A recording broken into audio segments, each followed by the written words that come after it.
ದಿನಮಾನಗಳಲ್ಲಿ ರಾಜ್ಯ ಸರ್ಕಾರ ಒಂದಿಲ್ಲ ಒಂದು ರೀತಿಯಿಂದ ರೈತರಿಗೆ ಎಡವಟ್ಟು ಮಾಡಿ ಹೊಸ ಕಾನೂನುಗಳನ್ನ ಜಾರಿಗೆ ತರುವ ಮೂಲಕ ಇಡೀ ರೈತ ವಿರೋಧಿ ನೀತಿಯನ್ನು ಅನುಸರಿಸ್ತಾ ಇದೆ.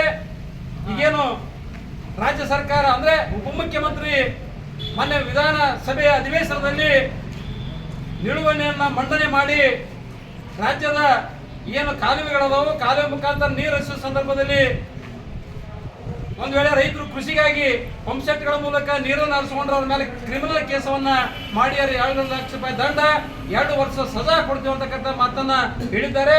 ಅದನ್ನು ಖಂಡಿಸಿ ಆ ಕೂಡಲೇ ಏನು ವಿಧೇಯಕವನ್ನು ಮಂಡನೆ ಮಾಡಿದ್ದಾರೆ ಆ ಕಾನೂನು ವಾಪಸ್ ತೆಗೆದುಕೊಂಡು ರೈತರ ಒಂದು ಕ್ಷಮೆ ಕೇಳಬೇಕು ಅಂತ ತೆಗೆದುಕೊಂಡು ಹೇಳಿ ನಾವು ಮಾನ್ಯ ತಹಸೀಲ್ದಾರರು ಬಸವನ ಬಾಗೇವಾಡಿಯವರ ಮುಖಾಂತರ ಮಾನ್ಯ ಮುಖ್ಯಮಂತ್ರಿಗಳನ್ನು ಮನವಿಯನ್ನು ಸಲ್ಲಿಸ್ತಾ ಇದ್ದೇವೆ.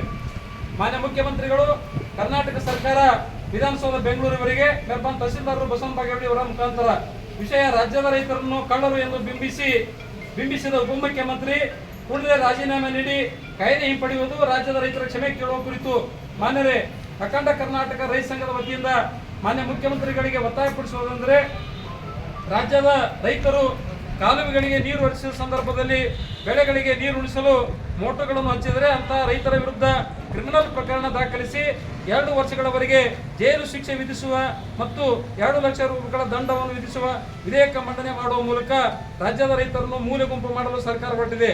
ರಾಜ್ಯದ ರೈತರನ್ನು ಕಳ್ಳರು ಎಂಬ ರೀತಿಯಲ್ಲಿ ಹೇಳಿಕೆ ನೀಡುವ ಮೂಲಕ ಇಡೀ ರಾಜ್ಯದ ರೈತರಿಗೆ ಅವಮಾನ ಮಾಡಲಾಗಿದೆ. ರೈತರಿಗೆ ಕಳ್ಳು ಎಂಬ ಪಟ್ಟ ಕಟ್ಟುವ ಉಪಮುಖ್ಯಮಂತ್ರಿಗಳು ನೀವೇ ಮೊದಲು ಕಳ್ಳರು ಎಂಬುದು ಮರೆತಿದ್ದೀರಿ. ಈ ಹಿಂದೆ ನೀವು ಜೈಲಿಗೆ ಯಾವ ಕಾರಣಕ್ಕೆ ಹೋಗಿದ್ದೀರಿ? ರಾಜ್ಯದ ಹಣವನ್ನು ಕಳ್ಳತನ ಮಾಡಿ ಸಿಬಿಐ ಕುಡಿಕಿಗೆ ಸಿಲುಕಿ ಜೈಲು ಪಾಲಾಗಿದ್ದು ಉಪಮುಖ್ಯಮಂತ್ರಿ ಕಳ್ಳರಲ್ಲವೇ? ಯಾವ ಘನದಾರಿ ಕೆಲಸ ಮಾಡಿದ್ದೀರಿ? ನೀವು ಜೈಲಿಗೆ ಹೋಗಿದ್ದು ರೈತ ಪರ ಜನಪರ ಹೋರಾಟ ಮಾಡಿ ಹೋಗಿಲ್ಲ, ಕಳ್ಳತನ ಮಾಡಿ ಸಿಗಿಬಿದ್ದು ಜೈಲಿಗೆ ಹೋಗಿದ್ದು ಸಾಕಾಗಿಲ್ಲವೇ?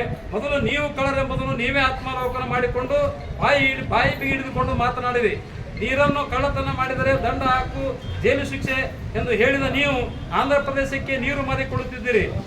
ಹಾಗಿದ್ದರೆ ನಿಮಗೆ ಯಾವ ಶಿಕ್ಷೆ ನೀಡಬೇಕು? ನೀರು ಸರ್ಕಾರದ ಹಕ್ಕಲ್ಲ, ರೈತರ ಹಕ್ಕು. ನೀವೇನು ಸೃಷ್ಟಿ ಮಾಡಿಲ್ಲ. ಭಗವಂತನೇ ರೈತರಿಗೆ ನಿಸರ್ಗದಿಂದ ಕೊಡುಗೆ ಕೊಟ್ಟಿದ್ದಾನೆ. ಇದನ್ನು ಮರೆತು ಮನವನ್ನಂತೆ ಕಾನೂನು ರಚಿಸಿದರೆ ರೈತರ ಕಂಗಣ್ಣಿಗೆ ಗುರಿಯಾಗಬೇಕಾಗುತ್ತದೆ. ಈ ಕಾನೂನು ರಚನೆಯ ಕೈಬಿಟ್ಟು ರಾಜ್ಯದ ರೈತರ ಕ್ಷಮೆ ಯಾಚಿಸಿ ತಮ್ಮ ಸ್ಥಾನಕ್ಕೆ ರಾಜೀನಾಮೆ ಸಲ್ಲಿಸಬೇಕೆಂದು ಅಖಂಡ ಕರ್ನಾಟಕ ರೈತ ಸಂಘ ಒತ್ತಾಯಿಸುತ್ತದೆ. ಮಾನ್ಯ ಮುಖ್ಯಮಂತ್ರಿಗಳು ಈ ವಿಷಯವನ್ನು ಗಂಭೀರವಾಗಿ ಪರಿಗಣಿಸಿ ಈ ರೈತ ವಿರೋಧಿ ಹೇಳಿಕೆ ನೀಡಿ ರೈತರನ್ನು ಅವಮಾನಗೊಳಿಸಿದ ಉಪಮುಖ್ಯಮಂತ್ರಿ ಸ್ಥಾನದಿಂದ ವಜಾಗೊಳಿಸಬೇಕೆಂದು ಅಖಂಡ ಕರ್ನಾಟಕ ರೈತ ಸಂಘ ಒತ್ತಾಯಿಸುತ್ತದೆ.